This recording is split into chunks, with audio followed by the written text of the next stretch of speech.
being born is a trauma. We all have traumas, and in the animal kingdom, they know how to just shake it off. They shake it off and let their traumas go. But humans don't do that. We like keep it in, and then it expresses as disease in our body. So I'm on a mission now to let people know about the power of the breath, about how we have this incredible ability within us to change our emotional and mental state at will. We're the only species on earth that can do that. Animals don't change their breathing on purpose. It's all just automatic. But we actually can change it. And by having that power to change it, we can change our state. And so the next time that somebody's totally triggering the living crap out of you, you can actually start breathing, going into a pattern, and respond from a place of calm. What's up, you beautiful beasts? I'm Katie. I'm on a mission to help humans become their favorite versions of themselves and to strive for overall health by healing their relationship to food and exercise, healing their relationship to their body, and most importantly, healing their relationship to themselves, all without ever having to step on a scale. I have had the privilege to talk to all kinds of different humans who have been through a plethora of experiences just being a human and existing. I believe that every single time someone shares their story, at least one person listening will learn from it, be inspired by it, and maybe, just maybe, even change the entire direction of their life. These are the stories of humans unveiling their beautiful beast. Keep listening. This is the Unveiling the Beast podcast.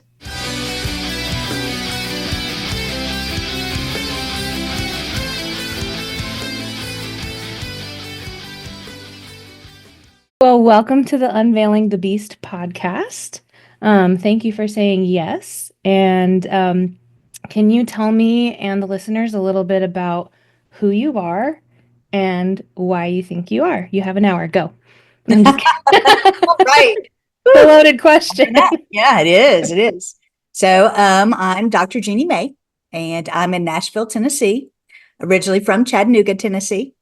I went to medical school, very analytical, scientific, doing my best. Science was kind of my jam sort of thing. And I actually had a big experience when I had my first child, and which kind of changed everything. It was a near-death experience. So you asked how this all happened, but I kind of had a 180-degree change after that. I practiced medicine in geriatrics, in hospice, and addiction medicine. And a few years ago, on a total lark, I went to a breathwork training course, and I had no idea what it was. So some friends were like, "Hey, let's go to this." I'm like, "Okay, whatever." And it was nothing like I thought it was going to be. Like, I thought it was going to help my patients with anxiety, to help me with anxiety and this sort of thing. Learn little techniques about, like I knew about Dr. Andrew Weil. He has a really great insomnia technique where you breathe in for 4, hold for 7, then breathe out for 8. It's really great if you're having trouble sleeping, you wake up in the middle of the night, just do that pattern and you'll fall back asleep. No meds necessary. So I thought it was going to be something like that. But it was a somatic transformational breath work, and it was mind-blowing. It was amazing. Like I very strongly believe in talk therapy. Talk therapy is fantastic, but I just kind of found that, logically, yeah, I got it. I understood what the issues were. My past is affecting my present and all this type of stuff, but it never got rid of the feeling. Like there was always this feeling that something's not quite right. And doing the breath work, and the more I've learned about it too, all the feelings came up, out, and then gone. I mean, it was my first 90-minute session was like 5 years of talk therapy for me. I'm like, why are we not doing this? I mean, this actually gets to the etiology of what's going on.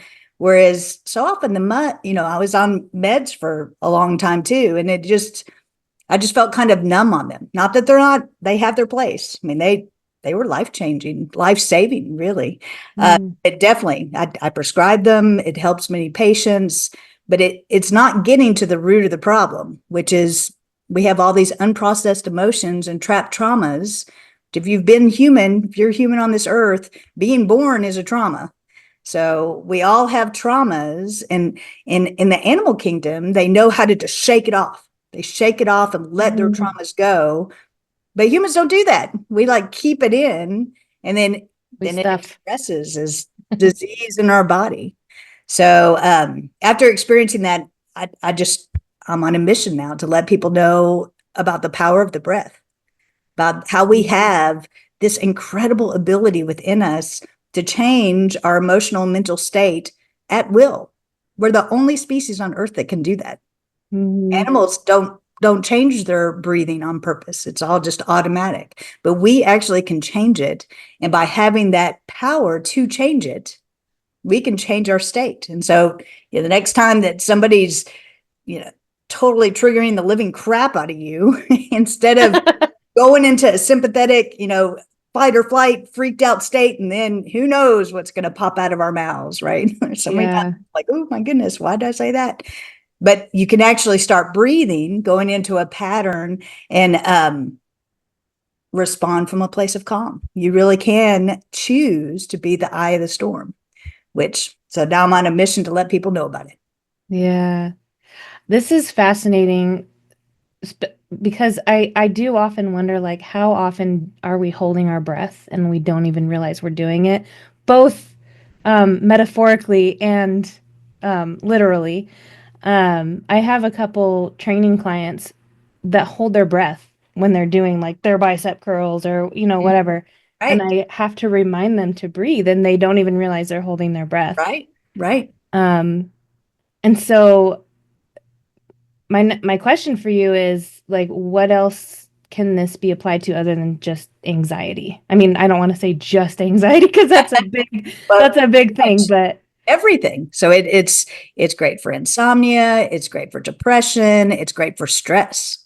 So in reality, chronic stress is killing us. Majority of people are living in a state of chronic stress, where you were talking about the breathing. So people will like hold their breath. There's also a chronic epidemic of people over breathing. So we're breathing shallowly in our chest. Oh yeah. Right? And this actually sets up a pattern of causing more stress. So when we breathe like that, shallowly in our chest, it actually tells our brain, be on the lookout. We're in trouble. Something's not safe. And so, and then as you put that, then more chemicals come down telling you, oh, it's stressed. And then you breathe faster. So it becomes Yeah. this total loop where the way we're breathing is making us more stressed. The stress is making us breathe faster, and it keeps going like that. So until we become aware of it and consciously change it, we're stuck in that loop. Yeah. I think part of that is related to not everybody, but those of us that sit at a desk all day. Um, the when we're not paying attention to our posture and we sit at a desk all day, we tend to end up with, the head forward and the shoulders rounded. And when you're in this position for a long period of time, it actually does affect your breathing. And It does. so, yeah, on the topic of I've never thought of it as over breathing, like the shallow, because to me it's you're not taking in enough air, but it is like you said, like it's quicker and Mhm. but yeah, a lot of it is related to this position. So yeah, try to. Yeah, I actually heard someone told me recently, and I thought this was an interesting concept, is that, so we're born in the fetal position. So we're, in the womb in the fetal position. Then we're Mhm. born and we're expanding up until, by 20, 30, 35, and then we start contracting again. And if Mm, we don't want to end up contracted, because a lot of my geriatric patients, they end up back in the fetal position. So then we yeah, have to consciously do things to keep from going contracting back in. Same yeah. concept. Are you open and willing to go deeper into your own story about what you were saying, your childbirth story and near death experience? Yeah, absolutely. Yeah, it was a time for sure. Um, it was I was having my first child. I was in my third year of residency at Vanderbilt, which is the word that in the medical field we call it a malignant program because Mm, it's very, very rough and very, especially back in the day. So this is already 20 years ago. Hard to believe, but 20 plus years actually. But so like we got very little sleep. It was I had one time I had a 54-hour shift. We'd be in dang. the hospital 28 hours, then off 20, on 28, off. It was inhumane. And a lot of it was very boot camp and very, I mean, just hazing almost, where you're completely sleep deprived. They make you stand in a line and they start asking you questions. And my brain just doesn't work well that way on under pressure to come up with the answer. And so it had been a very stressful time. And then I was pregnant my third year of residency, which was very frowned upon. So at this time, there was only a few women. And so I actually had a fellow resident tell me that women shouldn't be doctors because it's a full-time job and women shouldn't be having children and all that stuff. So it was a rough pregnancy, and I got really sick. I had preeclampsia. My feet were this big. I couldn't wear shoes. I'm wearing flip flops, and I just kept going. Like I just so my daughter actually came over a month early. So I'd been put on bed rest because I'd been so sick, which they got very upset about. And the other residents didn't think I should have a baby shower because I'm on bed rest. And all of it was because of the system too, because then they had to cover for me and they didn't want to have to cover and all this type of stuff. But so then she came early and I was really sick. I had 104 fever and the way it works in residency and everything is like an attending comes in, then there's a little fellow behind them, then there's little residents behind them, and then there are medical students behind them, and so it's like a little duck and all the little ducklings following behind. So I Mhm. remember this because and technically Western medicine wouldn't call it a near death experience. They would say it was I was delirious because I had 104 fever. I had two different bacteria in my blood. I was really sick. Yeah. And then my baby's born and she's not breathing. And the attending's there with all the people behind him. And so, they're teaching. But my mom's in there, my husband's in there, and he says, "Oh, this is an internal medicine resident, and it looks like her baby's not going to live." It's which why would he say that in front of? But Yeah. I don't remember this, but my mother says I sat straight up and screamed, "My baby!" And then I just went out. And what I saw then, and keep in mind, I was very staunchly agnostic before this, Mhm. is it was like a kind of like clouds, but it was like all white. Like there really wasn't a floor, there weren't walls or anything. And there was this beautiful angel with long flowing blonde hair and huge wings. And she's on a white horse and she has this beautiful white gown. And standing beside her is this huge man. Like he must have been 7 feet tall because he's standing on the ground, fuzzy as it is, and he's coming up to her waist. And all of a sudden, all the pain was gone, all the chaos was gone. It was just like, oh wow, I've arrived, and wow, look at this. It's not nothingness, and and they're just like, no, it's not time for you yet. You had to go back. I remember just getting in my hands and knees and begging them, please, please don't send me back. Because, I think my baby's dead. There's Yeah. awful. And like, nope, you got to go back. So then I go back into my body. But then after that, I mean, everything was changed. Like all of a sudden it's like, oh, wow, there is more than this 3D illusion that I'm living in. So everything changed after that. Mm. I thank you for sharing all of that. And Yep. one thing that stood out that I found interesting is that you're, this is kind of, this is probably a dumb connection, but you're in breath work, right? And your baby wasn't breathing. Wow, I hadn't even thought about that. Yes, that's That, Yeah. I mean, huh. yeah, I don't know why I made that connection, but Funny, I hadn't thought of that. It's funny yeah. because she she's graduated from college and everything now, but Mm. she was always very fixated on passing test, and that was her first test she failed. It's the APGAR test she did not pass. Mm. So you completed your residency I did. I made it through. eventually. I did. I That's did. awesome. Yep. Yeah. That that it's so funny because when I hear like the terms attending, residents, interns, my brain automatically goes to Grey's Anatomy because I used to be a Grey's Anatomy fanatic. Yep. I don't really pay attention to it anymore, but when you were describing like there's an attending that I'm like, oh yeah, Grey's Anatomy and Yep. George and Meredith and Dr. Dreamy. Yep. Yeah. um but yeah, the I wanted to touch on the sleep piece because 54, you said 54-hour shift with no sleep, Yep. and then they expected you to know this information Yep. when part of just a little quick lesson for the listeners, like part of sleep is making room for more information. So like I'm reading this book called Why We Sleep. I think it's called Why We Sleep. And one of the things they say is like when you're in learning mode, make sure you sleep before you learn and after you learn. So before you learn, so you can make room for the new information. And then after you learn, so that the new information can be stored into your brain properly. And so, So true.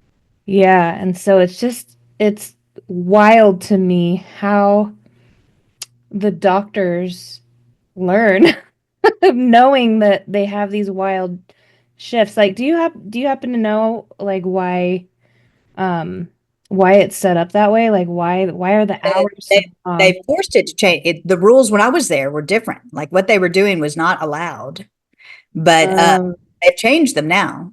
So you can only be there for 24 hours now. The rule was there when I was there too, but they didn't follow it. mm, But now they've changed the rules. The issue becomes is that, I mean, we were there much longer than the current batch of people coming out. They're actually saying now that, I mean, I think a lot of it was to ingrain in us sort of a boot camp sort of thing that mhm. this is your life, and suck it up and move on through sort of thing. They're saying it takes 1.5 new doctors to replace any old doctor retiring, just because newer doctors like, no, I'm not going to work all the time, I'm going to have a life too, which is so much more. Right. Yeah. Yep. Yeah, and it's I think it's just always been so fascinating to me because like, like I said, sleep is probably the most important aspect of your health that you can take care of. And Yep. then also the connection piece. Like you said, having a life outside of work is for your health, and yet like when you're training to be a doctor, it's for the health of other people. And Right. so to me, it just never made sense in my brain why it's set up that way. Yep. Yeah, it's definitely backwards and Yeah. hopefully changing. So, Yeah. yeah. So back to the topic of breath work. I know I'm kind of all over the place today, but it's okay. That works. Um, I'm curious, so like somebody who first comes to you, do you have like tips and tricks for the layman who doesn't understand the power of breath work? Yep. So, I have a free 2-minute video that if people text the word breath to 26786, then you'll get 90 seconds to calm. Mm, And it has one of my very favorite ones, which is the 446 breathing technique, which is really simple. One that I teach a lot, that a lot of people have heard of, is called the box breath. You heard of that? So mm, it's just like a box. So you breathe in for 4, then you hold at the top for 4, you exhale for 4, and then you hold at the bottom for 4, and then you just repeat it. You had to repeat it at least 5 or 6 times. People do it twice and they think, well, that didn't work. Well, no, you didn't do it long enough. yeah. I mean, 90 seconds is a lot longer than you realize, but it's something that if you do that in any type of stressful situation, no one even knows you're doing it. And it puts you in this calm place because it's telling your brain that it is okay. Everything is okay. It actually has to do with the brain talking, the heart talking to the brain. So it's all Mm. about brain heart coherence. And we have a body hack, which is using our breath to tell our heart to slow down. It's okay. It's all cool. To tell our brain, chill out. Yeah. We're safe. Because a lot of it is just past traumas. We don't feel safe. And as long as we don't feel safe, then we're putting out all the stress hormones that rev us back up. But it doesn't have to be the way. Yeah. I'm very fascinated how this is paralleling personal training, like helping the clients like counting during the moves rather than just, doing the bicep curls. It's like, okay, up for 3, hold it for 2, down for 1. It's the same. It's very parallel. That's interesting. Yeah. And it's more effective that way. Just like the breath work is more effective when you're actually paying attention to it. And I'm guessing paying attention to how it's making you feel at the same time. Mhm. And really, people get hung up on the one thing I like to stress too is lots of times when I'm talking about, oh, this is the 446, this is the 478, this is the, people like, oh, their numbers, what numbers? And then they get hung up Yeah. on what number. It doesn't matter. It's all Mm-hmm. just about the ratio. So basically, the inhale puts you in the stress, fight, or flight. The exhale puts you in the calm, rest, and digest. Mm-hmm. So as long as the inhale is shorter than any holds, any exhales, then you're throwing yourself into that chill out state. So if you just want to, whatever number you want, count in for 3, blow out for 6, count in for 4, do 8. Whatever you do, you're not going to mess it up. You're just breathing. So don't get, people get anxious because they're counting. You don't Yeah. have to get hung up on it. As long as the inhale is shorter than the holds and the exhales, you're good to go. Mhm. Have you had any kind of like a particular what's the word I'm looking for? Experience that your clients have had or like anything that's I can't think today. Anything that's like super common that like even two completely different people will have the same experience with the breath work. Does that make sense? Yeah, and Okay. really, it brings up an important point, which is that it's actually different for every single person, and Mm-hmm. it's actually different for every person every time. So when I'm talking about doing one of the somatic breathwork journeys, Mm-hmm. so in these journeys, it's based on conscious connected breathing. So you're doing a breathing pattern that, it's really purposely hyperventilating in a way, and it puts you into a state where, like, your thinking mind is quiet. So you Mm-hmm. can actually get down into the subconscious and get rid of any of the trapped traumas.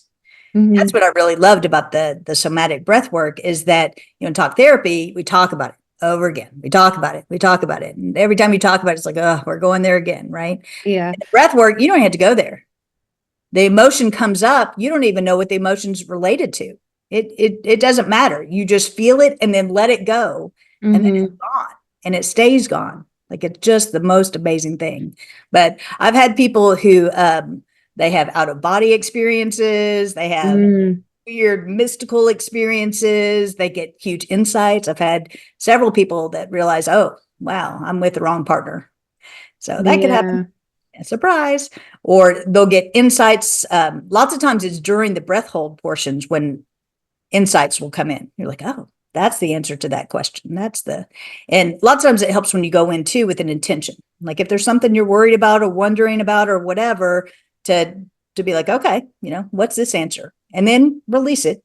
When it's going to come, it's going to come. It'll come just naturally. Mm-hmm. So, and then I'll have people who fall asleep too, which, people are like, and they get all upset. I fell asleep. I fell asleep. But no, that's just exactly what your body needed at that time. You probably needed the rest, Yeah. and you're still getting it because your subconscious is still hearing what's coming in. But, yeah, so all sorts of different Yeah. things can happen, but people can, cry, they can scream, they can laugh. Like, there have been times before where I was in a group setting, the whole room just started laughing uncontrollably. It was fun. I love that. Yeah. Yeah. I like I like that you're using the word release. In my training, when I was training to become a coach, um, one of the recurring themes was if it can come up, it can come out. Oh, I And like that. That's good. and one of the beauties of my training is that as we're learning to be coaches, we're also being coached and taking care of our own crap at the same time. So it's beautiful. So if it can come up, it can come out. And one thing I've experienced with my clients is some people are afraid, like the ones that where it comes up and then they like push it back down. Right. They're Right. afraid that if they let it out, like if they start crying, for example, they'll never stop. And I'm here to tell you, like Uh-huh. eventually it'll settle and you're gonna feel so much better. And Exactly so, right. yeah. Yep. Yeah, because people get scared, yeah, that the emotions, but emotions are actually kind of like the symptom of nausea, right? Yeah. So it goes in waves. So anytime you're feeling an emotion that doesn't feel, happy, um, instead of suppressing it, just let it complete itself and it's going to end. Know that no feeling lasts forever. Even happy doesn't last forever. It all comes in waves. That's why Yeah. nausea is. Nausea will, if you hold on, nausea will end. It'll come back maybe, but it doesn't end. Yeah. Yeah, another thing I want to point out too is when we are doing the suppressing, we can't just suppress one emotion at a time. So when you're suppressing the Exactly. one thing, you're Yep. suppressing all of it. So if you're suppressing the urge to cry, you're also suppressing the potential for you to feel joy and Exactly. happiness and want to laugh for no reason at all. Yeah, Laughing is exactly. my favorite medicine, honestly. It is. Yeah. Yep. I actually talk about that in my book. I got my little Ooh. remote control to intercom. Um, that talked about laughter and Mm, the power of laughter. And yeah. really just smiling releases endorphins and makes your body be like, oh, it's okay. We're smiling. And I use that in breath work too, where breathing with a smile, holding, putting a smile on Mm, your face while you're doing it, which can be really powerful. Just yeah. change your emotional state just by smiling, laughing at nothing, just the act of laughing releases endorphins and makes you feel better, decreases pain. Mhm. Yeah. Yep. I was talking about this with another guest, and this is the podcast of health, and we talk about all kinds of things like sleep, decluttering your spaces, all that. And I think we were sharing that we both love laughing, and she's like, "Well, what about laughter for health?" I'm like, "Yeah, but who would I interview?" She's like, "I have a couple comedians. I'll send them your way." I'm like, "Okay." So I have a few Aw, that's comedians awesome. coming on in the next couple weeks. I'm excited about that. But I never thought of it. So, Yeah. Yeah. We yeah. actually use it in the nursing home too. We use laughter clubs. Oh, So, that's cool. ha, ha, ho, ho, ho. And then it becomes like a thing where, passing people in the hallways, we'll just ha, ha, ha, and like laugh at each other as we walk by. Yeah. Yeah. I think too that it brings out in us this element of fun and play, which we tend to lose as we get older. Yeah. But for some reason we think it's a rule that we have to grow up and we just have to be so serious all the time. I'm like, Yeah. no. Exactly. Don't have fun. Life's supposed to be fun. Yeah. Yeah. So moving from laughter and back to the topic of sleep, because I do think that is the number one most important thing that we can be doing for our health. Do you have any sleep tips for the listeners? Yeah, actually, there's a really important one that can truly, change lives. And it sounds really strange, and people are like, "Are you talking about weird, kinky stuff?" No, it's not. So it's actually taping your mouth when you go to sleep. So, here, we've been talking about different breathwork techniques. We've been talking about things you can use during the day. We can, talking about the breathwork journeys that can do transformational, healing and this type of stuff. But if you're not breathing, if you're breathing through your mouth at night, you're reversing all the good that you did during the day by breathing right. Mm. So what they recommend is just using like a little, at Walgreens, at any pharmacy, they have like the silk tape. You can use that. Amazon has like special ones specifically for it. It really doesn't matter. You can use Scotch tape. I use painter's tape. It doesn't Mm. matter what you use. And just do like we'll call it a Hitler mustache, Charlie Chaplin mustache, just over your mouth. And I usually go under my chin too, so it kind of keeps it closed. But so the first few nights I did I ripped it off in the middle of the night. I'm like, what the heck is this? Chronic sinusitis. Like this had been an issue for a long, long time. Mm. And I'd wake up with drool on the pillow and this sort of thing. And then, so just doing this, and after the first 3 nights, then I got used to it. Then you wake up and your mouth's not all dry. My chronic sinusitis cleared up. And it makes you go to the bathroom less. So lots of times we're actually having little episodes of apnea, and that's where you're not breathing. If somebody's a snorer, this is a great, great tip for anybody who snores to tape your mouth. And lots of times when we're waking up all of a sudden, then we're like, oh, then we think we had to pee. And so then we go and we go to the bathroom. This actually will markedly decrease the number of times you have to go back and forth to the bathroom, and you end up getting a lot better sleep. So it's a really simple tip that it really can help a lot of people, and it's not as weird as it sounds. So I was just gonna say, now when we get off, I'm gonna go tell my husband that I have permission to tape his mouth shut right before we go to sleep. Right. If you do it just in the middle too, then you still got the corners, so you can still kind of mumble strangely. That's funny. No, it's interesting because I never thought of breathing when we're sleeping. 'Cause I'm always thinking of, the conscious breathing, and like we're talking about before, is paying attention to our breath, which we can't do when we're asleep. So that's really cool that you mentioned that. And when you talked about sleeping with your mouth open, my dad, he's 86. For years, he falls asleep in his chair, like with his mouth open. Like there's been a few times I've had to check and make sure he's breathing and check his pulse. But yeah, I don't know But why I brought that up. all of the tissue here falls back on your neck. So Mhm. that's what, like, obstructive sleep apnea is. Lots of times it's compressing your airflow. And so then Yeah. it cuts it off for a second, and then you're not breathing, and then you startle awake. You don't even get fully awake, but people could do this hundreds of times in a night. And it Yeah. makes blood pressure high, makes your heart work harder.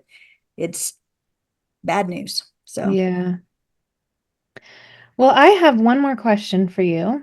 okay. And I ask everyone at the end of every episode, and I recently changed it. I'm gonna do my new version of it with you. Okay. I've only done it with one other person.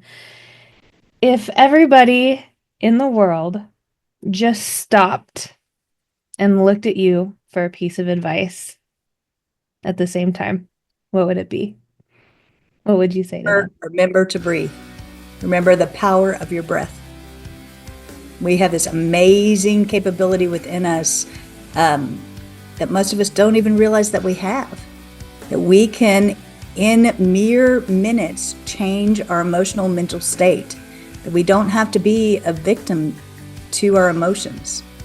They're actually there to help us. They're there to tell us things. They're there to make us aware of what's going on in our body, what's going on in the world. And the whole key, the whole amazing body hack is the breath. That's what connects us to it all.